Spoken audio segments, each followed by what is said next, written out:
Hello friends, I am Sumitra and welcome to TET Manthan. तो आज की इस वीडियो में हम डिस्कस करेंगे एचटेट की फाइनल रिवीजन करेंगे आज हम, जिसमें कि हम टॉप 100 प्रीवियस ईयर क्वेश्चंस को डिस्कस करेंगे। आप इसको एक टेस्ट के तौर पर लें। अगर इन 100 क्वेश्चंस में से आप 90-95 के बीच में स्कोर कर पाते हैं, दैट मीन्स आपकी प्रिपरेशन जो है वो अच्छे ट्रैक पे चल रही है। क्योंकि बहुत सारे क्वेश्चंस ऐसे होते हैं जो आप जितना मर्जी पढ़ लीजिए फिर भी कहीं ना कहीं बाहर से दे देते हैं। इसलिए 3-4 क्वेश्चन अगर मतलब एक्सेप्शनल करके चले हम लोग, तब भी अगर आपके 90 to 95 बन जाते हैं इन 100 क्वेश्चंस में थे, डैट मीन्स आपकी प्रिपरेशन सही चल रही है, बढ़िया चल रही है, एकदम आराम से आप लोग एग्जाम दे करके आ सकते हैं। ठीक है, काफ़ी प्लान था आपकी रिवीजन को लेकर के, लेकिन वही बात है, मदर्स की प्लानिंग हम लोग डिसाइड नहीं करते। कई बार बच्चे हमारी प्लानिंग जो है ना वो उसको फटाफट से वो कर देते हैं, मतलब ध्वस्त कर देते हैं। बिल्कुल जैसा मर्जी प्लान कर लो आप, बच्चों की तबीयत बिगड़ने से थोड़ी सी हम लोगों की प्लानिंग जो है वो उस हिसाब से नहीं चल पाती जैसे कि हम लोग चलाना चाहते हैं, है ना। तो कोई बात नहीं, फिर भी कुछ क्वेश्चंस पेपर में आप लोगों के साथ में ऑलरेडी डिस्कस कर चुकी हूँ। आज हम लोग 100 क्वेश्चंस को करेंगे। ये वीडियो अगर ज़्यादा लंबी होती दिखेगी तो मैं इसको 2 पार्ट्स में कर दूंगी, नहीं तो 1 में रखेंगे आराम से, ठीक है। पर देखा करो आप लोग, और मेरी तरफ से मतलब एफर्ट आप देखोगे तो मतलब देखिए, अभी तक हम लोग 1000 सब्सक्राइबर्स भी जुड़े नहीं हैं कंप्लीट, तभी भी आप देखेंगे 130 से अब 130 वीडियोस हमारे चैनल पे हो चुकी है ऑलरेडी। इतनी मैं सीटेट से रिलेटेड दे चुकी हूँ, इतनी मैं एचटेट से रिलेटेड भी दे चुकी हूँ। बट आप लोगों के एफर्ट में थोड़ी सी कमी है कि अभी तक हम लोग शेयरिंग कीजिए आप लोग, ताकि हम लोग जल्दी से 1000 हो जाएँ और एक लाइव इंटरेक्शन कर पाएँ यार, अच्छी एक थोड़ी सी पॉजिटिव एनर्जी ताकि स्प्रेड हो। ठीक है, तो डिस्कस करेंगे आज हम लोग। स्टार्ट करते हैं फिर आज का सेशन। हम लोग खुद को मैं कर लेती हूँ हाइड, आप आराम से देखिए सारे क्वेश्चंस को। तो आज का हमारा फर्स्ट क्वेश्चन है, निम्नलिखित में से कौन सा प्रयास एवं त्रुटि सिद्धांत का गौण नियम नहीं है, यानी कि which of the following is a not subordinate law given in trial and error. जो आपकी थ्योरी है उसमें से अगर हम देखें तो कौन सा है जो कि आपका गौण नियम नहीं है। ठीक है, इसमें आपने देखे होंगे प्राइमरी नियम है और सेकेंडरी नियम है, तो कौन सा नहीं है? Law of multiple response, law of attitude, law of exercise, या फिर law of response by analogy. तो सीधी सी बात है, लॉ ऑफ एक्सरसाइज क्या है आपका? इसका प्राइमरी नियम है, इसलिए आप इसको गौण में नहीं रखेंगे। बाकी सारे आपके क्या हैं? गौण नियम है, यानी कि सेकेंडरी है। लॉ ऑफ एक्सरसाइज हो गया, लॉ ऑफ रेडीनेस हो गया, लॉ ऑफ इफेक्ट हो गया, ये आपके क्या है? प्राइमरी नियम है, सारे के सारे जो भी हैं। ठीक है, नेक्स्ट देखते हैं क्या है। प्याजे के अनुसार संवेदी गामक चरण के उप चरण मानसिक निरूपण प्रतिनिधित्व की आयु जो है वो क्या? अकॉर्डिंग टू प्याजे the age range of the sub stage mental representation of the sensory motor stage. अब सेंसरी मोटर स्टेज जो होती है आपकी, हम लोग इसको सीटेट में जब पढ़ते हैं तो थोड़ा सा हम इसको मोटा मोटा पढ़ते हैं सेंसरी मोटर स्टेज को, लेकिन एक्चुअल में क्या होता है, सेंसरी मोटर स्टेज की भी और 4 सब स्टेजेस होती हैं। तो यहाँ पूछा गया है कि उसकी लास्ट स्टेज कौन सी है, तो आपकी वो उस आयु की बात की गई है जो कि आपकी क्या रहेगी? 18 मंथ्स टू 2 ईयर रहेगी। आपकी एज जो है आपकी कौन सी रहेगी? 18 मंथ्स टू 2 ईयर रहती है, आप इसको याद रखेंगे। ठीक है, नेक्स्ट देखेंगे हम, जहाँ पे कोई समझाने वाली बात होगी मैं आपको ज़रूर समझाऊंगी। ये फैक्चुअल क्वेश्चन है। मनोवैज्ञानिक जिसने गणित की एक शाखा जो है टोपोलॉजी के सिद्धांतों का प्रयोग करते हुए अधिगम सिद्धांत विकसित करने का प्रयास किया है। भाई ऐसी कौन सा मनोवैज्ञानिक है जिन्होंने गणित की एक शाखा जो है टोपोलॉजी जो है उसको अधिगम के सिद्धांत के साथ में प्रयास किया है, विकसित किया है? ठीक है, तो इसका आंसर आपका क्या रहेगा? इसका आंसर आपका रहेगा कर्ट लेविन, वो वैज्ञानिक है जिन्होंने ये प्रयास किया है। फैक्चुअल क्वेश्चंस हैं इसलिए फटाफट करेंगे इनको, और आप भी अपना जो स्कोर है वो मुझे ज़रूर बताना 100 में से आपका क्या स्कोर रहा है। ठीक है, जो भी इस वीडियो को देखेंगे आप स्टूडेंट जहाँ से भी, तो अपना स्कोर मुझे ज़रूर बताएं कमेंट सेक्शन में कैसा रहा आपका इस वीडियो का। तो ये वाला क्वेश्चन है आपका, RPWD एक्ट जो है 2016 के अनुसार निम्नलिखित में से कौन विशेष आवश्यकता वाले बालक का उदाहरण नहीं है? ठीक है, RPWD एक्ट में आपने देखा होगा कि बहुत सारे विशेष आवश्यकता वाले बच्चों को ऐड किया हुआ है और कुछ नए भी ऐड किए हैं, तो उसमें कौन सा इसमें से एग्जाम्पल नहीं है? एसिड अटैक वाला नहीं है, सेरेब्रल पैल्सी नहीं है, या फिर चिल्ड्रन विद विजुअल इम्पेयरमेंट नहीं है, या फिर नन ऑफ दीज। अब एक चीज़ आप याद रखेंगे, सीटेट में क्या होता है ना, बहुत कम आंसर होता है, ऑल ऑफ दी अबव तो होते हैं, पर नन ऑफ दीज आंसर जो होते हैं ना सीटेट में बहुत ही कम होते हैं, ना के बराबर होते हैं। लेकिन एचटेट में आप देखेंगे ना, नन ऑफ दीज वाले क्वेश्चन आपको बहुत मिलेंगे, और इसका आंसर भी आपका नन ऑफ दीज है, क्योंकि acid attack victim, cerebral palsy और चिल्ड्रन विद विजुअल इम्पेयरमेंट। अब आपको यहाँ पे ये लिख दिया कि दृष्टिबाधित बालिग, यहाँ पे ब्लाइंडनेस की बात की जा रही है, जिसको हम ब्लाइंडनेस पढ़ते हैं, तो ये वही बात है। अब हम देख लेते हैं इसके अलावा बहुत सारी चीज़ें होती हैं जो कि कौन कौन सी होती देखते हैं। तो ये है आपका, जिसका कि आप स्क्रीनशॉट ले सकते हैं। तो ये है आपका RPWD एक्ट जो है, उसके अंदर ये सारी चीज़ें हैं आपकी जो कि मतलब इसके अंदर शामिल की जाती है। तो आप देख सकते हैं इसके अंदर ब्लाइंडनेस आता है, जो कि वहाँ पर बता दिया है कि विजुअल आपका वो है, मतलब विजुअल डिसेबिलिटी है, ठीक है। उसके अलावा हमने सेरेब्रल पैल्सी की बात की थी, एसिड अटैक विक्टिम की बात की थी, वो भी इसमें शामिल होता है, सेरेब्रल पैल्सी की बात की थी, वो भी इसमें शामिल होता है, यानी तीनों इसमें शामिल है। तो आप इनको याद रखेंगे, और ये बाकी सारी है ना जो, ये भी आप याद रखेंगे, कोई भी 3 ऑप्शन में आपको मिल सकती है, इसका आप स्क्रीनशॉट ले लीजिए और इन सबको आपको याद रखना है, ठीक है। इसी के साथ बढ़ जाते हैं हम लोग अपने नेक्स्ट क्वेश्चन की तरफ। प्रशिक्षण जो अनुदेशन के द्वारा योजना बनाने और निदान के लिए किया जाता है वो क्या कहलाता है, यानी कि टेस्टिंग यूज ड्यूरिंग इंस्ट्रक्शंस, ठीक है। अब एक बात आप हमेशा याद रखेंगे, ड्यूरिंग जब भी होगा ना, कभी भी टेस्ट के दौरान, यानी कि जब भी आप कोई इंस्ट्रक्शन दे रहे हैं, आप किसी टीचिंग के दौरान कोई काम कर रहे हैं, ड्यूरिंग जहाँ भी होगा आपका हमेशा क्या होगा, फॉर्मेटिव असेसमेंट होगा। और कभी भी एंड में लिखा होगा ना कि end of the session, end of the कोई भी आपका ईयर होगा तो वो आपका हमेशा समेटिव में होगा, ठीक है। ड्यूरिंग कभी भी होगा तो वो फॉर्मेटिव असेसमेंट होगा, ठीक है जी। The teacher said Rekha that she is not allowed to participate in game period as she has not completed her homework, it is an example of, ठीक है। शिक्षक ने रेखा को कहा कि आपने गृह कार्य पूरा नहीं किया है, अतः आपको खेल की कक्षा से वंचित किया जाता है। ये उदाहरण किस चीज़ का है, ठीक है। तो मेरे हिसाब से अगर मैं इसको अपना आंसर दूं तो मेरे हिसाब से एक नेगेटिव रिइंफोर्समेंट होना चाहिए। भाई उसको पनिशमेंट के तौर पे एक नेगेटिव रिइंफोर्समेंट मिल रहा है, बट इसका आंसर की में आंसर जो आपका माना गया है तो वो पनिशमेंट माना गया है। तो आप भी इसको पनिशमेंट के तौर पे याद रखेंगे कि ये रेखा को क्या है, एक पनिशमेंट दी जा रही है, ठीक है। वर्गीकरण की योग्यता का विकास होता है, the ability of classification develops at, ठीक है। कब होता है आपका वर्गीकरण का विकास जो होता है आपका, मतलब क्लासिफिकेशन जो है बच्चे के अंदर कब आता है, ठीक है। तो क्वेश्चन क्या है आपका, the ability of classification develops at, classification जो है बच्चे के अंदर कब आता है। तो फर्स्ट है आपका sensory motor stage, pre operational stage, concrete operational stage, none of the above. तो ये आप सबको ही पता होगा कि कब आता है क्लासिफिकेशन, आपका कॉन्क्रीट ऑपरेशनल स्टेज में आ जाता है, जब बच्चा क्या है मूर्त चीज़ों के बारे में जानने लग जाता है, ठीक है। तो उसी टाइम पे वो क्लासिफाई कर सकता है ऑब्जेक्ट्स को, कलर के बेसिस पे, साइज के बेसिस पे उनको क्लासिफाई कर पाता है। दृष्टिबाधित बालकों हेतु किस प्रकार की शिक्षण सामग्री सर्वाधिक प्रभावी होती है, ये आपका सीटेट में भी पूछा जाता है, यहाँ भी पूछा जाता है, हर टेट एग्जाम में आता ही आता है question. Which type of teaching material से क्वेश्चन है ये, कि विजुअल इम्पेयर्ड जो बच्चे हैं उनके लिए कौन सा अच्छा रहता है। तो टेक्टाइल बेस्ड जो मटीरियल होता है वो सबसे अच्छा रहता है। टेक्टाइल क्या होता है, जैसे कि ब्रेल लिपि है, जिसको कि आप छू करके बच्चा जो है वो मतलब आपका उसका लर्निंग जो है वो हो सके, ठीक है। Modelling is the concept given by, modelling जो है वो किसने दिया था, तो बिल्कुल बेंडूरा की थ्योरी हमने बहुत अच्छे से की है। तो आपका किसने दिया है मॉडलिंग, आपका एल्बर्ट बेंडूरा ने दिया है, ठीक है। मैंने कहा कि आज हम लोग थोड़ा सा तेज चलेंगे ताकि आपके 100 क्वेश्चन फटाफट से हो सकें, ठीक है। आप इसको एज ए टेस्ट लीजिए और जहाँ पे ज़रूरत पड़ेगी मैं एक्सप्लेन करूँगी, ठीक है। निम्नलिखित में से किसने बच्चे को टैबुला रासा माना है, ये तो बड़ा ही फेमस है आपका, फ्रॉइड है, पियाजे है, स्किनर है या जॉन लॉक है। बिल्कुल जॉन लॉक है। अगर याद ना रहे तो इसको याद करने का ट्रिक ये ले लीजिए कि जॉन लॉक ने कहा है कि बच्चे का दिमाग बिल्कुल क्या है, एकदम लॉक की तरह है, ताला लगा हुआ है बच्चे के दिमाग पे, ब्लैंक स्लेट है, खाली दिमाग है और उस पर ताला लगा हुआ है। जॉन लॉक को आप याद रखना, खाली दिमाग कहा है बच्चे का, ब्लैंक स्लेट कहा है, टैबुला रासा इसको कहते हैं, या फिर ये कहते हैं कि खाली बर्तन है जिसको भरा जाना है। ये सब बात जॉन लॉक की कही गई है, ठीक है। Tabula rasa word specially John Locke ने दिया है, ठीक है। Which of the following theory viewed cognitive development as a socially mediated process, ठीक है।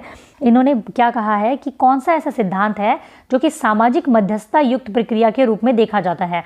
तो बिल्कुल हमारा क्या है, सोशियो कल्चरल थ्योरी जो कि वाइगोत्स्की ने दी है, उसमें आपकी सारी चीज़ें जो वो कहते हैं कि समाज से ही डेवलप होती है बच्चे के अंदर में, ठीक है।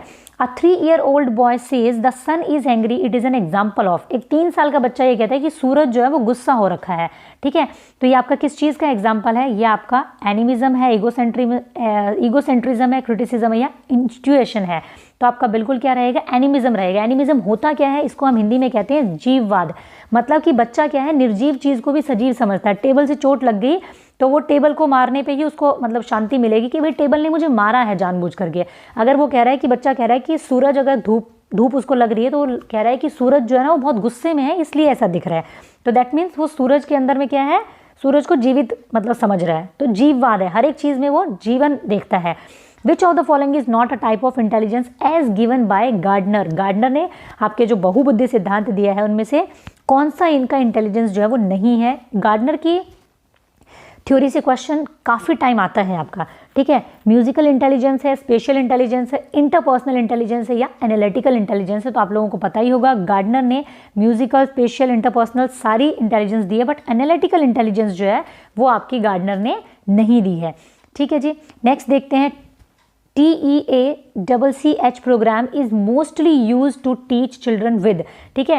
ये कौन से बच्चों को पढ़ाने के लिए ये प्रोग्राम होता है आपका, तो ये प्रोग्राम कौन से बच्चों को पढ़ाने के लिए होता है, जो ऑटिज्म वाले बच्चे होते हैं, ठीक है, उन बच्चों को पढ़ाने के लिए ये आपका प्रोग्राम होता है, ठीक है जी। नेक्स्ट देखेंगे, नेक्स्ट है question number 15, which of the following studied moral development in children, ठीक है, किसने जो है मॉरल डेवलपमेंट के बारे में बात की थी। तो आप में से बहुत सारे लोगों को हो सकता है गलतफहमी हो कि सिर्फ कॉलबर्ग ने मॉरल डेवलपमेंट का सिद्धांत दिया है तो सिर्फ कॉलबर्ग होगा, लेकिन ऐसा नहीं है। पियाजे की भी मॉरल डेवलपमेंट की थ्योरी है, बट वो इतनी फेमस नहीं है जितनी कि उनकी कॉग्निटिव डेवलपमेंट वाली थ्योरी है। तो इसका आंसर आपका रहेगा बोथ 1 और 2, कॉलबर्ग और पियाजे दोनों ने ही मॉरल डेवलपमेंट के बारे में बात की है। Providing salary to the teacher at the end of every month which schedule of reinforcement it reflect, ठीक है, टीचर को एक मंथ के एंड में एवरी मंथ जो है एक सैलरी दी जाती है, तो ये किस प्रकार का आपका रेनफोर्समेंट है, ठीक है। तो ये आपका किस प्रकार का है, फिक्स्ड रेशियो है, वेरिएबल रेशियो है, फिक्स्ड इंटरवल है या फिर वेरिएबल इंटरवल है। तो बिल्कुल आपका क्या रहेगा, ये फिक्स्ड इंटरवल है। जब भी आपको ये बात दे दी जाए रेनफोर्समेंट के बारे में कि वीकली कोई चीज़ की जा रही है, मंथली कोई चीज़ की जा रही है, फिक्स कोई timing they they, that means fixed interval है आपका, ठीक है। Who propose that all children have language acquisition device, बड़ा फेमस क्वेश्चन है, हर जगह आता है, सीटेट, एस्टेट, यूपिटेट, हर जगह, ठीक है। लैंग्वेज एक्विजिशन डिवाइस की बात कौन करते हैं, भाषा ग्रहण उपकरण जो है चॉम्स्की बात करते हैं, जिसको कि ये कहते हैं LAD, ठीक है। इसकी फुल फॉर्म भी कई बार पूछ ली जाती है। लैंग्वेज एक्विजिशन डिवाइस के बारे में बात करते हैं, ये कहते हैं बच्चे के अंदर एक जन्मजात क्षमता होती है भाषा को सीखने की, ठीक है। Who proposed advanced organiser model of teaching, शिक्षण का अग्रिम संयोजक प्रतिमान जो है वो किसने विकसित किया है, तो ये किसने विकसित किया है, ये आपका है ऑसबल, जिन्होंने ये विकसित किया है। शिक्षण का अग्रिम संयोजक प्रतिमान जो है वो ऑसबल ने विकसित किया है। ये कुछ स्टेटमेंट्स हैं जो आपको याद रखनी पड़ती है as it is. Multiple intelligence theory was proposed by, multiple intelligence किसने दी है, इसके बारे में बात की जा रही है। तो मल्टीपल इंटेलिजेंस किसने दी है, अभी अभी हमने देखा, गार्डनर की थ्योरी से देख लो, एक ही उसमें 2 क्वेश्चन आए हुए हैं, हार्वर्ड गार्डनर ने दी है मल्टीपल इंटेलिजेंस की थ्योरी जो है आपकी, ठीक है। फ्रॉइड के मनोलैंगिक विकास सिद्धांत के अनुसार मुख्य अवस्था की आयु क्या होती है, यानी ऑरल स्टेज क्या होती है आपकी फ्रॉइड के अनुसार, ठीक है। तो फ्रॉइड के अकॉर्डिंग आपकी देखा जाए तो आपकी कौन सी होती है, बर्थ टू 1 ईयर होती है। बच्चा क्या करता है, हर एक चीज़ को मुंह में डाल के देखता है, हर एक चीज़ जो उसके हाथ में होती है, आपने देखा होगा बच्चे मुंह में डालते रहते हैं, उसको कहते हैं ऑरल स्टेज, ठीक है। वो उनके लिए प्लेजर का वो काम करता है जब हर चीज़ को वो मुंह में डालते हैं, ठीक है। दीर्घावधि स्मृति जो किसी कार्य को कैसे करें से जुड़ी हुई है क्या कहलाती है, ठीक है। इसका क्या है, procedural memory, episodic memory, immediate memory या सेंसरी मेमोरी। तो लॉन्ग टर्म मेमोरी होना जब भी कि हाउ टू डू थिंग्स, इस बारे में कि किसी कार्य को कैसे करें, इस बारे में दीर्घ स्मृति हो तो हमेशा क्या रहेगा आपका प्रोसीजरल मेमोरी रहेगा, ठीक है जी। नेक्स्ट देखते हैं, the triarchic theory of successful intelligence was given by, सफल बुद्धि का त्रिपक्षीय सिद्धांत जो है किसने दिया है, ट्रायर्किक थ्योरी जो है आपकी किसने दी है, ये पूछा गया है आपसे। तो ट्रायर्किक थ्योरी किसने दी, आपकी स्टर्नबर्ग ने दी है, ठीक है। ट्रायर्किक थ्योरी किसने दी है, स्टर्नबर्ग ने दी है आपकी, याद रखना है आपको ये। नेक्स्ट देख लेते हैं क्या है इसका, the law which is not a part of gestalt view of learning is, वो नियम जो अधिगम के गेस्टाल्ट दृष्टिकोण का भाग नहीं है, ये आपको बताना है। तो इसका आंसर क्या होगा, लॉ ऑफ सिमिलरिटी है, लॉ ऑफ प्रॉक्सिमिटी भी है, लॉ ऑफ क्लोजर भी है, लेकिन लॉ ऑफ यूज जो है वो आपका सिद्धांत इसका नहीं है, ठीक है। नेक्स्ट है आपका, after occurrence of a desirable behaviour the teacher says very good to the child she has used. भाई एक वांछनीय व्यवहार के उपरांत, भाई टीचर डिजायरेबल बिहेवियर मतलब जैसा चाहता था बच्चे ने वैसा ही बिहेव किया, वैसा ही रिजल्ट दिया, उसके बाद भी टीचर उसको ये कह रहा है कि वेरी गुड बच्चे, तो ये आपका कौन सा रिइंफोर्समेंट होगा, प्राइमरी है, सेकेंडरी है, नेगेटिव है, नन ऑफ दीज है। देखो प्राइमरी तो हो चुका, बच्चे से एक टीचर का जो वांछनीय व्यवहार था वो कर रहा है पूरा, दैट मीन प्राइमरी तो वो रिइंफोर्स है ही ऑलरेडी, लेकिन उसने एक अच्छा व्यवहार करने के बाद भी टीचर उसको कह रही है वेरी गुड, ताकि वो आगे से अच्छा करे, तो ये आपका क्या है, सेकेंडरी मोटिवेशन है, ठीक है जी। उस बच्चे को आप सेकेंडरी मोटिवेशन दे रहे हैं। पारिस्थितिक तंत्र सिद्धांत के अनुसार मूल्य जो है वो किस तंत्र में सम्माहित है, ये आप बताएंगे। कि इकोलॉजिकल सिस्टम थ्योरी जो है with system include values. Values कहाँ पर आती है? माइक्रो सिस्टम में आती है, मैक्रो में आती है, मीजो सिस्टम में आती है, एक्सो सिस्टम में आती है। ठीक है, तो वैल्यूज़ जो होती है आपकी वो कहाँ आती है? मैक्रो सिस्टम में आती है, क्योंकि माइक्रो में तो आपकी बहुत जो पास की फैमिली होती है, फ्रेंड्स होते हैं, वो सब आते हैं। ठीक है, तो इसमें आपका क्या रहेगा? मैक्रो सिस्टम आपका आंसर रहेगा। ठीक है, नेक्स्ट देख लेते हैं। Using the current schemes to interpret the external world is known as. वर्तमान स्कीम के द्वारा बाहरी दुनिया को समझने की क्रिया जो होती है वो क्या कहलाती है? भाई बच्चे के दिमाग में जो स्कीम्स होती है बाहरी दुनिया को पहचानने के लिए, उनके दिमाग में जो कुछ इंफॉर्मेशन होती है, पॉकेट्स ऑफ इंफॉर्मेशन, उसको क्या कहते हैं? ठीक है, तो इसमें आपका आंसर क्या रहेगा भाई? एसिमिलेशन होता है, एकोमोडेशन होता है, ऑर्गेनाइजेशन होता है, या फिर नन ऑफ दीज होता है। जैसा कि मैंने बोला एस्टेट में नन ऑफ दीज होने के चांसेस भी होते हैं। तो अगर आंसर खोजने से नहीं मिल रहा हो तीन ऑप्शंस में तो बिल्कुल सर मारने की जरूरत नहीं है, नन ऑफ दीज आंसर हो सकता है। जैसे कि इसका आंसर नन ऑफ दीज है, ना कि एसिमिलेशन भी नहीं होता, एकोमोडेशन भी नहीं होता, ऑर्गेनाइजेशन भी नहीं होता, बल्कि इसका आंसर क्या रहेगा? आपका स्कीमा रहेगा, जो कि ऑप्शन में है नहीं हमारे पास में। तो नन ऑफ दीज आपका एक अच्छा ऑप्शन है। ठीक है, निम्नलिखित में से कौन सा एक अर्जित अभिप्रेरक का उदाहरण नहीं है? भाई कौन सा एक ऐसा मोटिव है जो एक्वायर नहीं किया हुआ है इनमें से? एटीट्यूड हो गया, इंटरेस्ट हो गया, क्यूरियोसिटी हो गया, या हंगर हो गया। ठीक है, तो क्या है आपका? हंगर है, भूख है भाई, कहीं से एक्वायर नहीं किया आपको, भूख आपको लगेगी, नेचुरल मोटिव है आपका, एक्वायर्ड नहीं। एक्वायर मतलब जो आपके बाहर की दुनिया से आ रहा हो। ठीक है, नेक्स्ट है आपका which of the following is example of development disorder. Development disorder का एक आपका एग्जाम्पल क्या होगा? ब्लाइंडनेस डेवलपमेंट से रिलेटेड नहीं है, हियरिंग डेवलपमेंट से रिलेटेड नहीं है, कुष्ठ रोग भी जो है डेवलपमेंट से रिलेटेड नहीं है, लेकिन आपकी बौद्धिक क्षमता जो होगी ना वो आपका डेवलपमेंट डिसऑर्डर होगा, विकासात्मक विकार होगा, क्योंकि ये आपके विकास से जुड़ी हुई है, इंटेलेक्चुअल आपका विकास से जुड़ा हुआ है। ठीक है, नेक्स्ट देखते हैं, ये सारे आपके क्या है? फिजिक्स से जुड़े हुए चीज़ है। नेक्स्ट है आपका which part of the brain support grammatical processing and language production. Brain के दो हिस्से होते हैं, आपको पता है, तो कौन सा ऐसा सिस्टम है जो कि ग्रामेटिकल प्रोसेसिंग को और लैंग्वेज को प्रोडक्ट करते हैं? तो ये आपका क्या है? बरोका जो होता है, ब्रोका क्षेत्र जो होता है, ब्रोका एरिया होता है, ये आपका लैंग्वेज के लिए और ग्रामेटिकल प्रोसीजर के लिए होता है आपका। Programmed learning is based on the work of. Programmed learning की बात जो है वो किसने की है? तो ये आप सभी जानते होंगे, प्रोग्राम्ड लर्निंग की बात की है स्किनर ने। ठीक है, तो अभी हमने कर लिए हैं 30 क्वेश्चंस कंप्लीट, बाकी है अभी और क्वेश्चंस, बने रहिए आप लोग। ये आपका 31st क्वेश्चन। ठीक है, 30 क्वेश्चंस हम लोग ऑलरेडी डिस्कस कर चुके हैं। निम्नलिखित में से कौन सा लक्षण जो है अंतर्मुखी व्यक्तित्व का नहीं होता, यानी कि इंट्रोवर्ट पर्सनैलिटी का जो है वो नहीं होता है? कौन सा ऐसा लक्षण है आपका? सेल्फ सेंटर्ड होगा, ठीक है, कंजर्वेटिव होगा, सोशलिटी होगा, या फिर सबमिसिव होगा, ये सारी चीज़ें होंगी। इंट्रोवर्ट यानी कि खुद में अंतर्मुखी व्यक्ति, ये भी होगा, ये भी होगा, लेकिन सोशलिटी यानी सामाजिकता यानी सोशल होगा वो व्यक्ति, तो इंट्रोवर्ट कैसे होगा? फिर तो वो एक्सट्रोवर्ट होगा, है ना। The law of readiness as one of the law of learning has been performed by. जो अध्ययन के नियम के तहत तत्परता का नियम है वो किसने दिया है? तो आपका किसने दिया है? बिल्कुल सीधी सी बात है भाई, किसने दिया है? थॉर्नडाइक ने दिया है। ठीक है, ये बहुत ही मतलब फैक्चुअल क्वेश्चन आते हैं एस्टेट में, जो कि इजी भी होते हैं एक तरीके से, कभी कभी मतलब कहीं से बेतुका दे देते हैं, तब अलग बात है।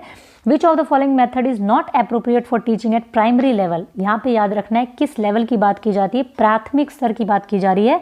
कौन सा मेथड है जो उचित नहीं है? Problem solving method, activity approach, project method. अब आपको यहाँ पे रटना नहीं है कि एक्टिविटी अप्रोच जो होती है वो हमेशा मतलब अच्छी होती है, ठीक है, लेकिन यहाँ पे क्या है? नॉट पूछा गया है। तो लेक्चर मेथड जो होगा ना प्राइमरी लेवल पे कभी भी अच्छा नहीं होगा कि आप प्राइमरी लेवल पे बच्चों को लेक्चर से समझाएं। प्रॉब्लम सॉल्विंग अच्छा होगा, एक्टिविटी पे होगा अच्छा, प्रोजेक्ट मेथड भी बेहतर रहेगा प्राइमरी लेवल के लिए, लेकिन लेक्चर मेथड अच्छा नहीं होता है।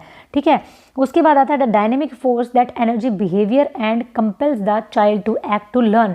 वो गत्यात्मक बल जो बालक के व्यवहार को ऊर्जा देता है और सीखने की क्रिया करता है जिससे कि वो आगे। ठीक है, गोल है, ड्राइव है, बैरियर है, ऑल ऑप्शंस आर राइट। तो इसका क्या आंसर रहेगा? ड्राइव रहेगा आपका। आपने देखा होगा मोटिवेशन का जो एक साइकिल है उसमें ड्राइव ही एक ऐसा वो है जो कि आगे बढ़ने की प्रेरणा जो आपको देता है। ठीक है, नेक्स्ट है आपका which of the following is known as ethical moral arm of the personality. Ethical की बात की जाए तो कौन सा है? Id, ego, super ego. Id और सुपर ईगो। देखो इद क्या होता है भाई, एग्जाम्पल लेके चलो, किसी को डायबिटीज़ है, उसको डॉक्टर ने बोला है कि आपको मिठाई नहीं खानी है। ईद क्या कहेगा? भैया खाऊंगा ही खाऊंगा चाहे डायबिटीज़ से मर जाऊं। ईगो क्या कहेगा कि भाई नहीं, एक बीच का रास्ता निकाल लेते हैं, एक काम करो मिठाई खा लो लेकिन शुगर फ्री खा लिया करो जिसमें चीनी बहुत कम हो। ठीक है, सुपर ईगो क्या कहेगा? भैया मुँह ही नहीं लगाऊंगा मैं मिठाई के, ठीक है, बिल्कुल छूंगा तक नहीं मैं मिठाई। तो ये क्या है, एथिकल मॉरल, यानी कि एक नैतिकता वाली जब चीज़ आ जाती है ना कि ये चीज़ नहीं करनी, मतलब नहीं करनी है मुझे, ठीक है, तो क्या होगा, सुपर ईगो आपका रहेगा। ठीक है, the subject matter of educational psychology revolves around which of the following की फैक्टर। जो आपकी शिक्षा मनोविज्ञान की विषय वस्तु है ना, वो किसके इर्द गिर्द घूमती है, शिक्षार्थी और अधिगम अनुभव के, शिक्षक और अधिगम प्रक्रिया के, अधिगम परिस्थितियों के, या फिर सभी विकल्प जो है आपके सही हैं। तो बिल्कुल ठीक बात है, सभी विकल्प सही हैं भाई। लर्निंग एक्सपीरियंसेस के आसपास भी घूमती है, ठीक है। इसके अलावा आपका टीचर और लर्निंग प्रोसेस और लर्निंग सिचुएशन, सारी चीज़ें आपकी इसमें आ जाती हैं। विच of the following statement is correct, कौन सा स्टेटमेंट है जो आपका करेक्ट है। Maturity has importance of practice, अभ्यास का महत्व है परिपक्वता में। परिपक्वन एक शारीरिक क्रिया है, फिजियोलॉजिकल प्रोसेस है। मेच्योरिटी कंटिन्यू टिल डेथ, बिल्कुल ही मतलब बेहुदा बात होगी ये तो, ठीक है। Maturity involves only quantitative change, statement is correct की बात की गई है। तो मेच्योरिटी क्या है आपकी, फिजियोलॉजिकल प्रोसेस है, एक शारीरिक क्रिया है आपकी जो परिपक्वता होती है, ठीक है। नेक्स्ट देखते हैं हम लोग क्या है आपका, नेक्स्ट क्या है आपका, एजुकेशन साइकोलॉजी एम्फेसिस ऑन, जो आपकी शिक्षा मनोविज्ञान है वो किस पे बल देता है, चाइल्ड सेंटर्ड एजुकेशन पे बल देता है। सीधी सी बात है, हमारा एनसीएफ भी इसी बारे में बात करता है कि एजुकेशन जो है वो चाइल्ड सेंटर्ड होनी चाहिए। विच of the following is the characteristics of the stage of letter childhood, ठीक है। लेटर चाइल्डहुड की एक कैरेक्टरिस्टिक्स जो है वो क्या है, सेल्फ एसर्शन है, टाइम कॉन्सेप्ट है, हीरो वर्शिप है, या फिर सोशल टेंडेंसी है। तो लेटर चाइल्डहुड में क्या होती है, सामाजिक संकल्पना होती है, बच्चे का सोशलाइजेशन जो है वो आपका इसमें ज़्यादा वो रहता है, सोशल पार्ट बनता है, वो बच्चा जो है सोसाइटी का एक पार्ट महसूस करता है। हीरो वर्शिप तो आपका एडोलसेंस वाली बात होगी। लेटर चाइल्डहुड में क्या होती है आपकी, सोशल टेंडेंसी रहती है। How many stages of cognitive development has been narrated by gene पियाजे, gene पियाजे ने आपकी विकास की जो है डेवलपमेंट की कितनी अवस्थाएं दी हैं, तो आपको सबको पता होगा, पता होना भी चाहिए। 4 स्टेजेस दी हैं उन्होंने, जैसा कि मैंने आपको बताया था, SPCF यानी कि sensory motor, pre operational, concrete operational और फॉर्मल ऑपरेशनल, ठीक है। 4 याद रखनी है आपको अच्छे से, इनका सीक्वेंस भी पूछ लिया जाता है, याद रखना आप लोग। निम्नलिखित में से कौन सा कथन सही नहीं है, which of the following statement is not correct. Intelligence and creativity are synonym, यानी कि जो आपकी बुद्धि है और सृजनात्मकता है वो दोनों एक दूसरे के पर्यायवाची हैं। एंड इंटेलिजेंस पर्सन में not be creative, and creative person में have high degree of intelligence, या क्रिएटिविटी कैन बी नर्चर्ड। तीनों बातें सही हैं आपकी, लेकिन नॉट पूछा गया है। तो क्या है, इंटेलिजेंस और क्रिएटिविटी सिनोनिम नहीं है, ये तीनों चीज़ें ही इसको अपने आप ही गलत साबित कर रही है। देखो, हमेशा एक इंटेलिजेंस पर्सन जो होगा ना, वो ज़रूरी नहीं है कि वो क्रिएटिव हो, ठीक है। क्रिएटिव का मतलब होता है कुछ नया बना देना, इंटेलिजेंस तो होता है कुछ सीख लिया आपने, हो सकता है कि भाई याद कर लिया हो, ठीक है, तब भी आप इंटेलिजेंस हो सकते हो, लेकिन नया बनाना होगा क्रिएटिव। तो क्रिएटिव पर्सन हमेशा इंटेलिजेंस होगा, लेकिन इंटेलिजेंस पर्सन हमेशा क्रिएटिव हो, ये ज़रूरी नहीं है, ठीक है। क्रिएटिविटी नर्चर की जा सकती है, बिल्कुल की जा सकती है, ठीक है, लेकिन ये दोनों सिनोनिम नहीं है। ये बात इन दोनों ऑप्शंस ने ऐसे ही साबित कर दिया है, ठीक है जी। नेक्स्ट देखेंगे, why should co curricular activities organized in the school, किस लिए ऑर्गेनाइज की जानी चाहिए। It help institutions to get fame, यानी कि ये संस्था की प्रसिद्धि में सहायक है, भाई नाम हो जाना चाहिए हमारे स्कूल का, इसलिए करो। It helps in the overall development of child, ये बच्चे के संपूर्ण विकास में सहायक होती है, बिल्कुल सही बात है, यही हमें हमारा आंसर मिल गया है, ठीक है। तो क्या होगा, फीस कलेक्शन के लिए हो नहीं सकती कभी भी। To student who do not take interest in study, जो स्टडी में इंटरेस्ट नहीं लेते उनके लिए करिकुलम एक्टिविटी करवा दो, ये बात बिल्कुल गलत है। ये क्या होगा, बच्चे के ओवरऑल डेवलपमेंट में आपकी हेल्प करती है। जो को करिकुलर एक्टिविटीज़ होती है ना, भाई बच्चे का आपका शारीरिक विकास भी तो ज़रूरी है ना, सिर्फ ज़रूरी नहीं है ना कि वो किताबों में मतलब घुसा रहे, तो ये आपका ओवरऑल डेवलपमेंट करती है बच्चे का। विच of the following aspect comes under mental development, mental development के अंदर कौन सा आता है, लैंग्वेज है, साइज है, अफेक्शन है, या ऑनेस्टी है। तो बिल्कुल मेंटल डेवलपमेंट के अंदर आपकी भाषा आती है, ठीक है। कॉग्निटिव डेवलपमेंट भी इसको कह दिया जाए तो भी आप लैंग्वेज ही लगाएंगे। A normal child belongs to which of the following IQ level, ये मैंने आपसे इंटेलिजेंस की उसमें डिस्कस भी किया था कि हम लोग जो ज़्यादातर जनता है वो नॉर्मल IQ लेवल में ही लाई करते हैं, और वो कहाँ से कहाँ तक होती है आपकी, 90 to 110 दिया होता है, कहीं पे 90 to 109 दिया होता है, तो हमारा आंसर क्या रहेगा, 90 to 109 रहेगा। Mental growth and development is controlled by which of the following factor, कोई भी आपकी मेंटल ग्रोथ और डेवलपमेंट किसी भी तरीके से घुमा दे क्वेश्चन को, हमेशा 2 ही फैक्टर होते हैं जो इसको अफेक्ट करते हैं, वो होते हैं आपके हेरिडिटी एंड एनवायरनमेंट, यानी कि आनुवंशिकता और वातावरण या पर्यावरण, ठीक है। इसको कई बार ये भी लिख देंगे कि नर्चर और नेचर, ठीक है, तब भी आपका आंसर वही रहेगा। निम्नलिखित में से कौन बालक में नैतिक मूल्यों के विकास में महत्वपूर्ण भूमिका निभाता है। Which of the following play important role in the development of moral values in the child.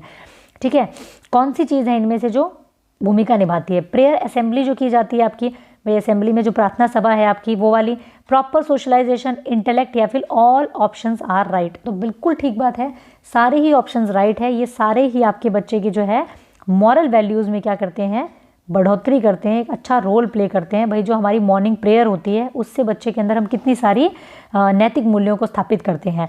ठीक है, सोशलाइजेशन प्रोसेस भी ज़रूरी है। Teaching add is used in the classroom for, teaching add से भी क्वेश्चन बन जाता है। देखो आपका कक्षा में शिक्षण सहायक सामग्री का उपयोग किया जाता है। अब वो बच्चे देख लो जो ये कहते हैं कि भाई सीटेट वाले एस्टेट का मत करो, एस्टेट वाले सीटेट का मत करो। देखो बहुत सारे क्वेश्चन है, सिर्फ फैक्चुअल क्वेश्चंस को छोड़ करके बाकी सारी चीज़ें ऐसी है जो सभी टेट एग्जाम्स में ऑलमोस्ट जो होती है सेम होती है। ठीक है, टीचिंग एड जो है क्यों आपका यूज़ किया जाना चाहिए? तो विशिष्ट अधिगम परिस्थितियां निर्माण के लिए, शिक्षक के बोझ को कम करने के लिए। शिक्षक के बोझ को कम करने के लिए हम कुछ भी नहीं करते पेडागोजी में। ठीक है, डिसिप्लिन मेंटेन करने के लिए भी नहीं करते। कंपलसरी बिल्कुल नहीं है कि आपको थोपा गया है आपके ऊपर। क्रिएटिंग स्पेसिफिक लर्निंग कंडीशंस, यानी कि अधिगम परिस्थितियों का निर्माण करने के लिए। भाई एक टीचर जो है आज से 52 साल पहले भी, मतलब बोलते हैं जैसे हम लोग यहाँ पे कि भाई आज से कितने साल पहले भी अगर वो लेक्चर मेथड का इस्तेमाल कर रहा था तो आज भी वो लेक्चर मेथड का इस्तेमाल करे, तो फिर हमने नया क्या किया? तो विशिष्ट अधिगम परिस्थितियों के निर्माण के लिए, अलग अलग अधिगम परिस्थितियों के निर्माण के लिए आप क्या करते हैं? टीचिंग एड्स का इस्तेमाल करते हैं। ठीक है, निम्नलिखित में से कौन सा आंतरिक अभिप्रेरणा का उदाहरण है? Which one of the following is an example of intrinsic motivation? Selection in school football team, भाई सिलेक्शन के लिए करना कि स्कूल फुटबॉल टीम में सिलेक्शन हो जाए। Solving a problem for its own shake, getting a dress on birthday. ठीक है, तो ड्रेस बर्थडे में मिलेगा, फुटबॉल में सिलेक्शन हो जाएगा। सारे क्या है? एक्सट्रिंसिक है। हमें पूछा इंट्रिंसिक है, स्वयं के लिए समस्या का समाधान करना, खुद के लिए प्रॉब्लम को सॉल्व कर रहा है तो क्या है? इंट्रिंसिक है, अंदर से मोटिवेशन है उसके लिए। ठीक है, Gagne in is book the condition of learning has describe how many types of learning. कई बार ये क्वेश्चन आता है गैने की थ्योरी से आपका। ठीक है, कितने प्रकार है आपके? 8 प्रकार है। एक पहले मैंने आपसे पेपर डिस्कस किया था, उसमें भी क्वेश्चन आया हुआ था और मैंने आपसे डिस्कस भी किए थे कौन कौन से 8 प्रकार हैं। ठीक है, the stages when child derive less enjoyment from his parents it related to. जब वो अवस्था कौन सी होती है? जब बच्चा अपने अभिभावकों के साथ कम आनंदित होता है। ठीक है भाई, कौन सी होती है? फिजिकल, मेंटल, लैंग्वेज या सोशल। सोशल डेवलपमेंट जब बच्चे का होता है ना तो माँ बाप जो होते हैं उसको बोरिंग लगने लगते हैं। आपने देखा भी होगा जैसे जैसे बच्चे बड़े होते जाते हैं तो उनका क्या है, बाहर अपने पीयर्स के साथ में, पीयर ग्रुप्स के साथ में उनका ज़्यादा जो है इंजॉयमेंट करते हैं बजाय कि पेरेंट्स के। ठीक है, तो सोशल डेवलपमेंट आपका इसका आंसर रहेगा। विच of the following environment factor affect the personality? Personality को कौन से ऐसे फैक्टर हैं जो अफेक्ट करते हैं? तो एनवायरनमेंट में ये सारी चीज़ें आ जाती है, सोशल, कल्चरल, इकोनॉमिक, ये तीनों चीज़ें हमारी एनवायरनमेंट में आ जाती हैं, इसलिए ऑल ऑप्शंस आर राइट। आपका आंसर रहेगा विच of the following statement is not correct? Correct, growth और डेवलपमेंट पे इस तरीके का क्वेश्चन जरूर बन जाता है आपका। Growth and development are 2 different aspect, बिल्कुल ठीक बात है। Growth continue throughout life, growth is one of the part of development process, development is a continuous process, बिल्कुल ठीक बात है। ग्रोथ डेवलपमेंट का पार्ट है, ये भी ठीक है। 2 अलग अलग एस्पेक्ट है, ये भी ठीक है। ग्रोथ हमारी कंटिन्यूस थ्रू आउट लाइफ चलती है, बिल्कुल ही गलत बात है। भाई ग्रोथ हमारी चलती रहेगी, सोचो आपकी हाइट और आपका वेट जो है वो ज़िंदगी भर बढ़ता रहे तो किस तरीके के नमूने बन जाएंगे हम लोग, सोचो। तो ग्रोथ हमारी क्या है, एक टाइम पीरियड पे आकर के रुक जाती है, थ्रू आउट लाइफ नहीं चलती है। What is parallel play? यानी कि पैरेलल प्ले जो होता है वो आपका क्या होता है?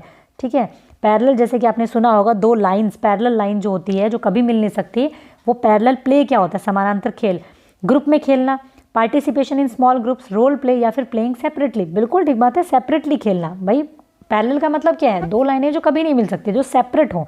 ठीक है, तो पैरेलल प्ले क्या होगा? सेपरेटली खेलना। विच of the following action verb is not of affective domain?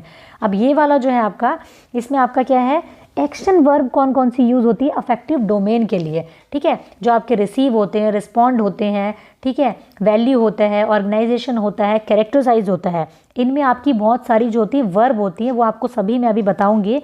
फिलहाल इसके अकॉर्डिंग आपका ऑप्शन में क्या रहेगा? एक्सेप्ट भी आती है, डिफ्रेंशिएट भी आती है, इन्फ्लुएंस भी आती है, बट ओबे जो है ना आपकी, वो कोई भी एक्शन वर्ब जो है आपकी नहीं है। देख लेते हैं, आपको ये वाला पूरा एक चार्ट है, इसको आप याद रख सकते हैं, आँख में से निकाल लीजिए थोड़ा सा, कहीं और क्वेश्चन आ जाता है तो। ठीक है, तो जैसा कि आप इस चार्ट में देख सकते हैं, ठीक है, आपके ऑप्शंस में था आपका एक्सेप्ट जो कि वैल्यूज़ के अंडर आता है, डिफ्रेंशिएट आपका वैल्यूज़ के अंडर आता है, इन्फ्लुएंस आपका क्या है, कैरेक्टरिस्टाइज के अंतर आता है, लेकिन आपका ओबे जो है ना वो कहीं पर भी आपकी इसमें अफेक्टिव डोमेन के एक्शन वर्ब के रूप में नहीं आता है, ठीक है। ना रिसीव में आता है, ना रिस्पॉन्ड में आता है, ना वैल्यू में आता है, ना ऑर्गेनाइज में, ना कैरेक्टराइज में।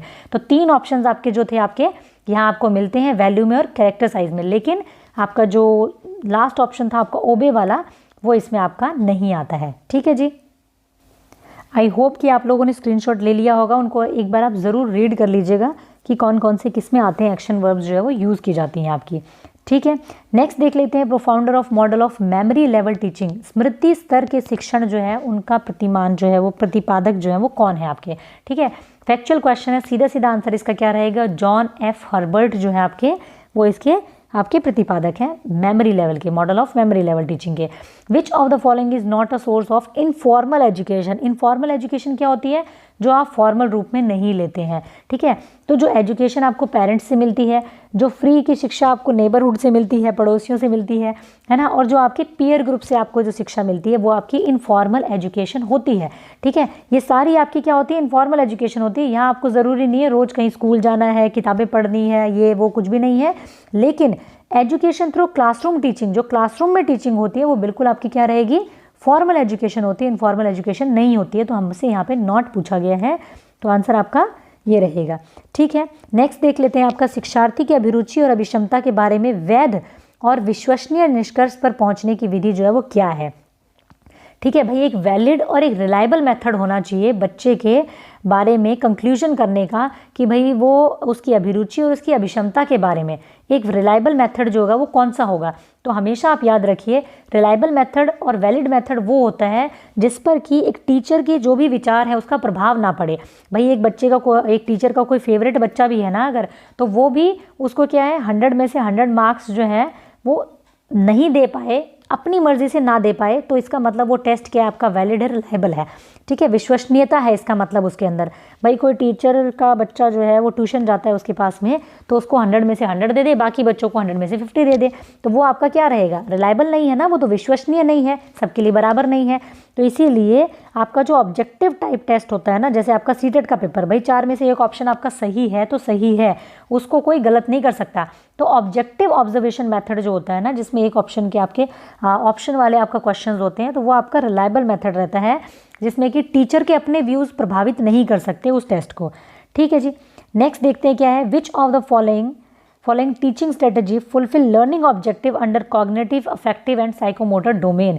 इनमें से कौन सी ऐसी चीज़ है जो इन तीनों को जो है आपको अधिगम उद्देश्यों को पूरा करती है, संज्ञानात्मक विकास भी हो, भावनात्मक भी हो और मनोज्ञात्मक भी हो, ठीक है। तो कौन सा रहेगा आपका, लेक्चर मेथड, ग्रुप डिस्कशन या प्रोग्राम्ड इंस्ट्रक्शन या फिर रोल प्लेइंग। तो आपका बिल्कुल क्या रहेगा, रोल प्लेइंग में आपका क्या होगा, कॉग्निटिव भी होगा, अफेक्टिव भी होगा और साइकोमोटर डोमेन भी आपका क्या रहेगा, आपका इसमें बेहतर होता है, ठीक है। Reinforcement is a part of which of the following process, reinforcement जो है, पुनर्बलन जो है आपका, ठीक है, वो किसका पार्ट है, टीचिंग का, लर्निंग का, इंस्ट्रक्शन का, नन ऑफ द अबव। बिल्कुल किसका पार्ट है आपका, लर्निंग का पार्ट है आपका रेनफोर्समेंट जो है आपका, ठीक है जी।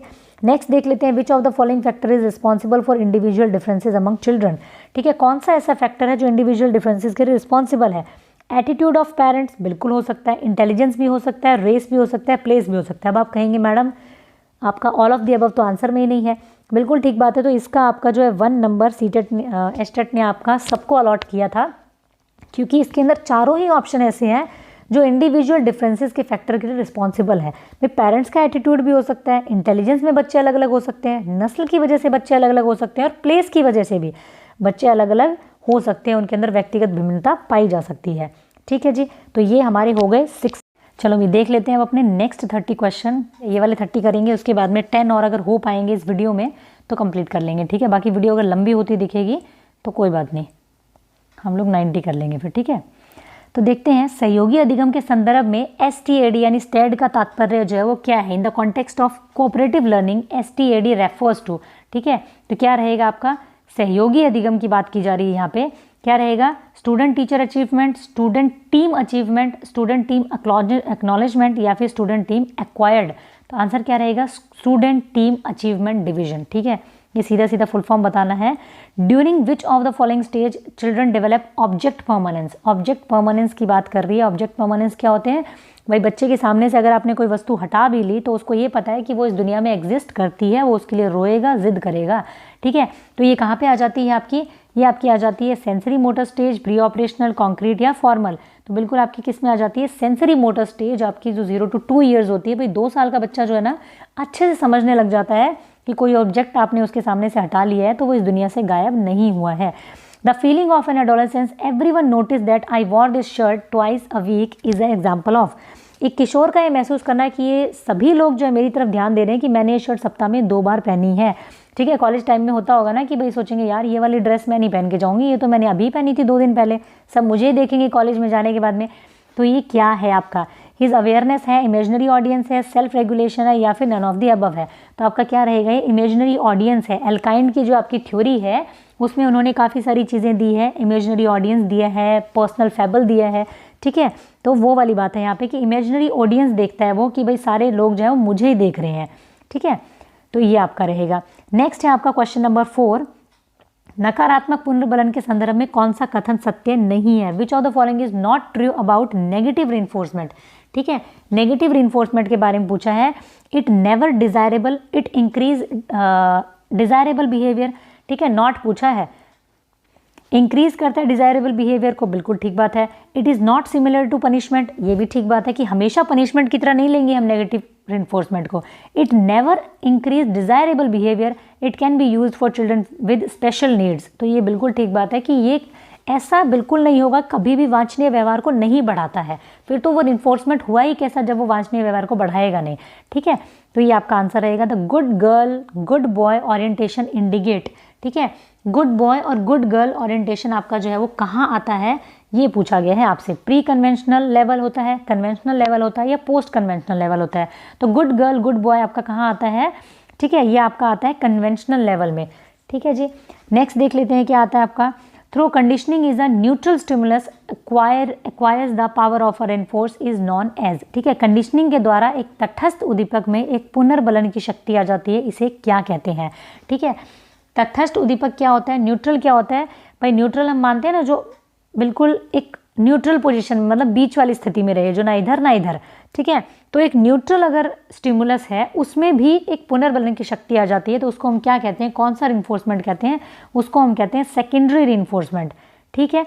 नेक्स्ट देख लेते हैं अकॉर्डिंग टू पियाजे at which age the morality of cooperation development, ठीक है। ये वाली आपकी रहती है कि पियाजे के अनुसार सहयोग की नैतिकता का विकास जो होता है वो कौन सी एज में आपका हो जाता है, ठीक है। तो इसका आंसर आपका क्या रहेगा, 9 to 10 ईयर्स में बच्चे में जो होता है ये विकास आपका हो जाता है। मॉरलिटी ऑफ कॉपरेशन का जो होता है डेवलपमेंट आपका, सहयोग की जो नैतिकता है, कॉपरेट करने की नैतिकता जो है वो आ जाती है 9 से 10 साल में बच्चे की, ठीक है। नेक्स्ट देख लेते हैं आपका, 2 विद्यार्थी ए बी पर एक बुद्धि परीक्षण प्रकाशित किया जाता है। ए की जो IQ है वो 60 पाई जाती है, ठीक है, जबकि बी की IQ जो है वो 30 होती है। ए और बी के संदर्भ में निम्नलिखित में से कौन सा कथन सही नहीं है, ठीक है। कौन सा कथन सही नहीं है ये पूछा गया है, ठीक है। तो क्या है देखो कि A has mild individual difference disability, A को जो है एक बहुत ही सौम्य बौद्धिक अक्षमता है, बी में गंभीर बौद्धिक अक्षमता है, ए में गंभीर बौद्धिक अक्षमता है, और दोनों जो है वो आपके क्या है 1 और 2 जो है वो सत्य है। तो देखो आंसर इसका क्या होना चाहिए, नॉट ट्रू पूछा गया है, मतलब सही नहीं है ये पूछा है। तो इसका आंसर आपका क्या रहेगा, देखो यहाँ पे बात की जा रही है कि ए जो है उसको माइल्ड इंटेलेक्चुअल डिसेबिलिटी, अगर हम बात करें तो IQ टेबल की अगर हम बात करें तो आप देखेंगे कि 70-79 के बीच वाला तो बॉर्डर लाइन में रहता है बिल्कुल, ठीक है। 85 to 99 वाला आपका लो एवरेज में रहता है। तो उससे भी कम अगर ए का IQ है तो दैट मीन उसको माइल्ड इंटेलेक्चुअल डिसेबिलिटी है, ठीक है। बी जो है उसका उससे भी कम है यानी कि 30 है, दैट मीन उसको सीवियर इंटेलेक्चुअल डिसेबिलिटी है, ठीक है। तो दोनों कथन आपके ये वाले ठीक हैं, दैट मीन्स आपका आंसर क्या रहेगा कि बोथ 1 and 2 आर ट्रू, ठीक है। ए को माइल्ड है और बी को सीवियर है, क्योंकि अगर हम ये वाला ऑप्शन लेते हैं कि B has a severe intellectual disability, ये ट्रू है, तो इससे तो फिर ये वाला ज़्यादा सच है कि बी को ज़्यादा सीवियर है बल्कि, है ना, क्योंकि वो तो 30 में ही है। तो ये आपका आंसर रहेगा। From Bronfenbrenner perspective which of the following does not belong to the macro system of the child, ठीक है। इनमें से कौन सा है जो बच्चे के मैक्रो सिस्टम में जो है वो नहीं आता है, ठीक है जी। तो बताइए इसका आंसर क्या होना चाहिए आपके हिसाब से। ठीक है, तो आंसर क्या रहेगा आपका, culture, school, rules, laws, value, ये सारे आपके मैक्रो सिस्टम में आते हैं। इनमें से कौन सा नहीं आता है, कौन सा नहीं आता है आपका, स्कूल नहीं आता। You greet your parents every morning and your kid learn the same by watching it is example of. ठीक है भाई, आप जो है अपने माता पिता को रोज गुड मॉर्निंग बोलते हैं, कुछ भी पैर छूते हैं, आपका बच्चा आपको देख करके सीख गया। क्या कहेंगे हम इसको, इसको हम कहेंगे बेंडूरा की ऑब्जर्वेशनल लर्निंग। ठीक है, कि ऑब्जर्व करके सीख गया बच्चा। ठीक है, अगर गाली दोगे आप तो गाली देना भी सीख जाएगा। अगर आप अच्छे काम करोगे कुछ एज अ भाई जो बड़े होते हैं घर के वो, तो बच्चा क्या करेगा, आपसे सीखेगा। इसीलिए कहते हैं कि एक टीचर जो होता है उसको बच्चे के लिए रोल मॉडल होता है वो, तो उसको हमेशा कुछ जो है अच्छा ही करना चाहिए क्लास में, हमेशा नेगेटिव जो है वो नहीं रहना चाहिए। ठीक है जी, नेक्स्ट है आपका पूर्व अनुभवों पर आधारित नियंत्रण से परे ये किसी व्यक्ति का स्वयं के बारे में अनुमान लगाना कि उससे समस्त प्रयास जो है सफल होंगे को क्या कहा जाता है। ये भी मैंने आप लोगों के साथ डिस्कस किया था बेंडूरा वाली थ्योरी में, जबकि उससे रिलेटेड नहीं था लेकिन टर्म वहाँ पे आ गई थी, इसलिए मैंने डिस्कस किया था। क्या कहते हैं, डिप्रेशन कहते हैं, लर्न हेल्पलेसनेस कहते हैं, नेगेटिव एटीट्यूड कहते हैं, या फिर मेनिया कहते हैं। तो बिल्कुल क्या रहता है, लर्न हेल्पलेसनेस कहते हैं। भाई आप कहो सीटेट का पेपर आपने 3 बार दे दिया, सीटेट एस्टेट जो भी 3 बार दे दिया, 4 बार दे दिया, 5 बार दे दिया, फिर भी क्लियर नहीं हो रहा, आप कहोगे मैं तो अगली बार से फॉर्म ही नहीं भरूंगा, मेरे से नहीं होगा पास ये। ठीक है, इसको क्या कहते हैं, एक व्यक्ति जब बार बार असफल होता है तो उसको एक लर्न हेल्पलेसनेस आ जाती है। ठीक है, उसके लिए ज़रूरी क्या है कि आपके टीचर्स हैं, आपके पीयर्स हैं, वो आपको मोटिवेट करते रहें कि आप कर सकते हो। जीवन स्पेस की संकल्पना जो है वो किसने दी है। ठीक है, जीवन स्पेस की संकल्पना किसने दी है, तो आपकी ये किसने दी है, आपकी सीधा सीधा सा आंसर है लेविन ने दी है। फैक्चुअल क्वेश्चन है, ज़रूरत ही नहीं है इसमें डिस्कशन की। द एप्लीकेशन ऑफ एन क्या है आपका, एवर्सिव स्टिमुलसिस, एक पीड़ादायक उद्दीपक का प्रयोग जो है वो किस लिए किया जाता है। पीड़ादायक उद्दीपक क्या रहता है आपका, नेगेटिव रिइंफोर्समेंट रहता है, पनिशमेंट रहता है, रिवॉर्ड रहता है, या शेपिंग रहती है। तो पीड़ादायक रिइंफोर्समेंट आपका किसके लिए होता है, नेगेटिव रिइंफोर्समेंट आपका होता है। ज़रूरी नहीं है कि हमेशा पनिशमेंट ही हो, पीड़ादायक उद्दीपक जो होगा, नेगेटिव रिइंफोर्समेंट भी कभी कभार क्या होता है आपके लिए पीड़ादायक हो सकता है। ठीक है जी, नेक्स्ट देख लेते हैं क्या होगा आपका। नेक्स्ट है आपका, a student works hard to get first rank in his class, this type of motivation behind his hard work is. देखो एक बच्चा जो है ना वो हार्ड वर्क कर रहा है, अब वो हार्ड वर्क कर रहा है और वो कुछ सीखने के लिए हार्ड वर्क कर रहा होता तो हम ये कह देते कि भाई वो इंटरनली मोटिवेटेड है, इंट्रिंसिक मोटिवेशन है। लेकिन वो किस लिए हार्ड वर्क कर रहा है कि उसको क्लास में फर्स्ट रैंक चाहिए, यानी कि एक्सटर्नल है चीज़, बाहरी चीज़ है जो उसको मोटिवेट कर रही है। दैट मीन्स ये क्या रहेगा, एक्सट्रिंसिक मोटिवेशन रहेगा। याद रखना कभी भी कोई चीज़ होगी जो प्रेज होगी, फर्स्ट रैंक लेना है किसी प्राइज़ के लिए, कहीं कोई एडमिशन के लिए, इस तरीके का जब भी कुछ होता है तो वो हमेशा एक्सटर्नल फैक्टर होता है, एक्सट्रिंसिक मोटिवेशन होता है। वो फेज जहाँ पर बच्चा उपयुक्त सहायता और सहयोग दिए जाने पर किसी कार्य में दक्षता प्राप्त कर सकता है वो क्या कहलाता है, तो क्या कहलाता है आपका, जोन ऑफ प्रॉक्सिमल डेवलपमेंट कहलाता है। ठीक है जी, ये आपको सबको पता ही है जो वाइगोत्स्की ने कहा है आपका। ठीक है, नेक्स्ट देख लेते हैं हम क्या है आपका कि बुद्धि का द्विकारक सिद्धांत जो है वो किसने दिया था। ठीक है, 2 फैक्टर थ्योरी जो आपकी किसने दी थी, बिने ने क्या दी थी आपकी। ठीक है, आपका जो 1 फैक्टर थ्योरी थी वो दी थी आपकी। ठीक है, स्पीयरमैन ने आपका क्या दिया है, 2 फैक्टर थ्योरी दिया है आपका, जर्नल और स्पेसिफिक जिसको हम कहते हैं। ठीक है, कथन पहले आप वो कीजिए जो मैं आपसे चाहता हूँ, फिर आप वो कर सकते हैं जो आप चाहते हैं। सटीक व्याख्या बताइए, the statement first do what I want you to do. ठीक है, उसके बाद आप वो कीजिए जो आप चाहते हैं। तो ये किसका आपका स्टेटमेंट है, आपका सटीक व्याख्या किस चीज़ की करता है, तो ये आपका परिमेक प्रिंसिपल है। देखो ये यहीं से क्वेश्चन का आंसर निकल जाएगा। Law of readiness, exercise continuity, सारी थॉर्नडाइक जी के लॉ है। ठीक है, तो ऑब्वियसली सी बात है, ना भी आता हो ना क्वेश्चन तो भी आपका आंसर यही रहेगा। पेपर में एलिमिनेशन मेथड भी कई बार बहुत काम आ जाता है। पठन अक्षमता के लिए कौन सा जो आपका वाक्य प्रयोग किया जाता है, शब्द प्रयोग किया जाता है, term use to describe reading disability. ठीक है, रीडिंग डिसेबिलिटी के लिए क्या होता है आपका, डिसलेक्सिया, डिस्ग्राफिया, डिस्कैल्कुलिया या डिस्पेक्सिया। तो क्या होगा आपका, डिसलेक्सिया होगा रीडिंग डिसेबिलिटी के लिए। डिस्ग्राफिया लिखने से रिलेटेड होगा, ग्राफ से बताया था मैंने आपको। डिस्कैल्कुलिया मैथ से रिलेटेड होगा, यानी कैलकुलेटर हो गया आपका। डिस्प्रेक्सिया को भी मैंने एक ट्रिक बताई थी कि PER पैर से याद रखना। डिस्प्रेक्सिया यानी कि आपकी जो फिजिक्स से रिलेटेड होगा आपका। ठीक है, डिस्प्रेक्सिया ये मैंने आपको सारे करवा रखे हैं, आप चेक कर लेना, नाम से ढूंढ लेना, टेट मंथन के नाम से या सुमित्रा भादु के नाम से देख लेना, लर्निंग डिसेबिलिटी। वे नियम जो बताते हैं कि किसी संस्कृति विशेष में प्रभावी संप्रेषण हेतु कब और कैसे भाषा का प्रयोग करते हैं वो क्या कहलाते हैं। ये क्वेश्चन भी कई बार रिपीट हो चुका है, आप मेरे साथ पिछले क्वेश्चन पेपर भी आपने किए हैं कि जो लैंग्वेज से रिलेटेड जो रूल्स होते हैं, कम्युनिकेशन से रिलेटेड जो रूल्स होते हैं वो आपके किससे रिलेटेड होते हैं, तो वो आपके प्रैग्मेटिक्स से रिलेटेड होते हैं। ठीक है जी, सिमेंटिक। नेक्स्ट देख लेते हैं आपका क्या है, यही होंगे हम लोग, हाँ ठीक है। नेक्स्ट देखते हैं कि आपका किसी व्यक्ति के उसके स्वयं के संज्ञानात्मक प्रक्रिया के संज्ञान को क्या कहा जाता है। Cognition about one's own cognitive process can be termed as. जब भी बात की जाए अपने ओन कॉग्निटिव प्रोसेस के बारे में तो क्या होगा आपका, मेटा कॉग्निशन होता है ये आपका। ठीक है, क्या होता है, मेटा कॉग्निशन होता है। ठीक है जी, नेक्स्ट देख लेते हैं। एक वांछनीय लक्ष्य के प्रत्येक छोटे चरण की प्रगति को तब तक पुनर्बदल प्राप्त करना जब तक कि वो पूरी तरह से सीख न लिया जाए, वो क्या कहलाता है। ठीक है, आंसर देखेंगे आप लोग 21 का। तो जब भी कुछ each small steps of progress की बात की जाती है आपकी एक डिजायर्ड गोल के लिए, तो वो आपका क्या रहता है, शेपिंग रहता है आपका। ठीक है जी, नेक्स्ट देख लेते हैं। The first stage of development of gender consistency. Gender consistency की आपकी फर्स्ट जो स्टेज होती है वो आपकी कौन सी होती है, जेंडर स्टेबिलिटी होती है, लेबलिंग होती है, कंसिस्टेंसी होती है, नन ऑफ द अबव होती है।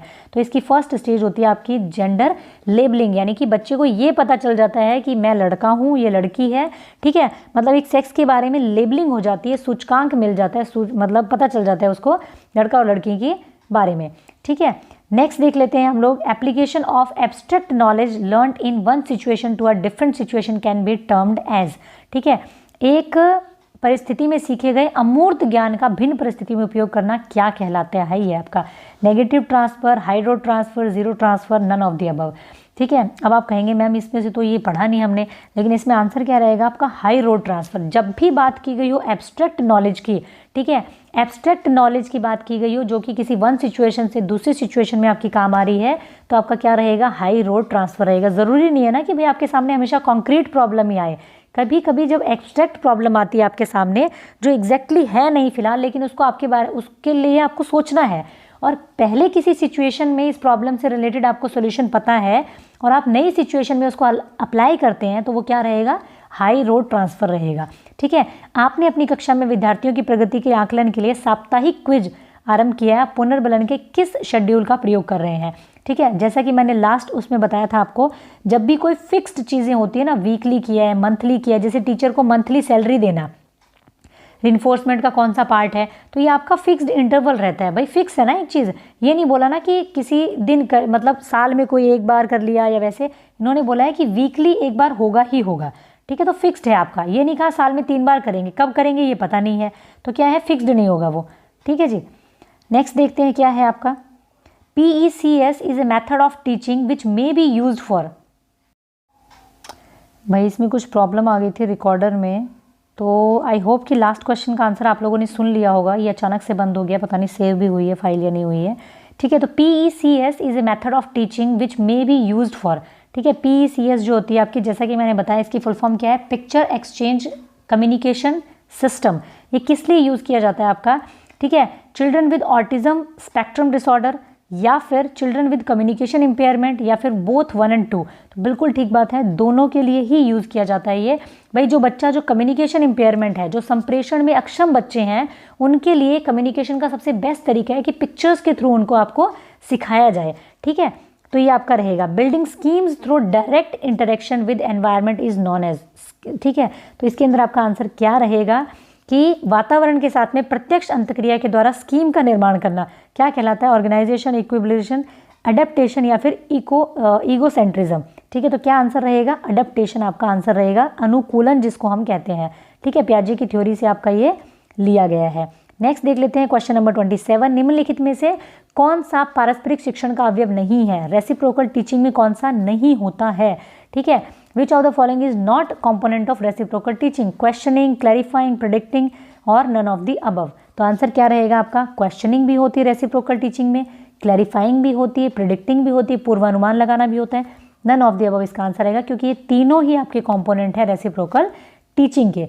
ठीक है जी, नेक्स्ट देख लेते हैं the ability of seriation seriation की जो एबिलिटी होती है बच्चे में वो कौन सी स्टेज में आ जाती है? पियाजे की स्टेज हमने सबने पढ़ी ही है, तो सीरिएशन की एबिलिटी हमारी कहाँ आ जाती है? कॉन्क्रीट ऑपरेशनल स्टेज में आ जाती है। भाई ये तो बड़ा परेशान करने लग गया रिकॉर्डिंग में, वीडियो बहुत लंबी हो गई ना। ठीक है, तो कहाँ आ जाती है आपकी ये? कॉन्क्रीट ऑपरेशनल स्टेज में आ जाती है। नेक्स्ट देख लेते हैं फटाफट से, इससे पहले कि ये बंद हो जाए पूरा ही। ठीक है, अधिगम अक्षमता शब्द का सर्वप्रथम प्रयोग करने वाला व्यक्ति जो था वो कौन था? तो ये मैंने आपको लर्निंग डिसेबिलिटी के चैप्टर में बताया भी था। स्किनर है, सैमुअल किर्क है, सिगमंड फ्रॉइड है या फिर विलियम वुंट है। तो आपका सैमुअल किर्क है जिन्होंने सबसे पहले इस वर्ड को दिया था आपका डिसेबिलिटी को। The view children speaks to themselves for self guidance was given by. बच्चे जो होते हैं स्वयं निर्देशन हेतु स्वयं से वार्तालाप करते हैं, ये किसने दिया था आपका? कि वो खुद को डायरेक्शन देते हैं जब वो खुद से वार्तालाप करते हैं, ये आपका वाइगॉस्की ने दिया। और इसको क्या कहा था उन्होंने? इसको उन्होंने कहा था प्राइवेट क्या कहा था? स्पीच कहा था उन्होंने। ठीक है, कि वो खुद से ही बातें करते हैं और अपने उसको डायरेक्शन देते हैं। तो भाई आज ये हो पाएंगे हमारे, कितने क्वेश्चंस हो गए? 90 हो गए हैं। ठीक है, मैंने बोला था 100, बट ये रिकॉर्डर फिलहाल बिल्कुल भी साथ नहीं दे रहे हैं, कई बार बीच में बंद हो चुका है। ठीक है, तो आज 90 करेंगे, बाकी कोशिश करूँगी 1-2 पेपर और आप लोगों के लिए ला सकूँ अगर टाइम मिल पाया तो मुझे। ठीक है, तो ये आज के लिए इतना ही, और अगर आपकी हेल्प होती है इससे तो ज़रूर बाकी लोगों की भी हेल्प कीजिए, क्योंकि आपको मैं अपना बेस्ट दे रही हूँ, 100% दे रही हूँ, तो आप भी इतना कीजिए कम से कम कि आप सभी फ्रेंड्स के साथ में शेयर कीजिए, है ना। एस्टेट होने से पहले 1000 सब्सक्राइबर अपने कंप्लीट हो जाने चाहिए। ठीक है जी, चलो, thank you, keep learning, keep supporting.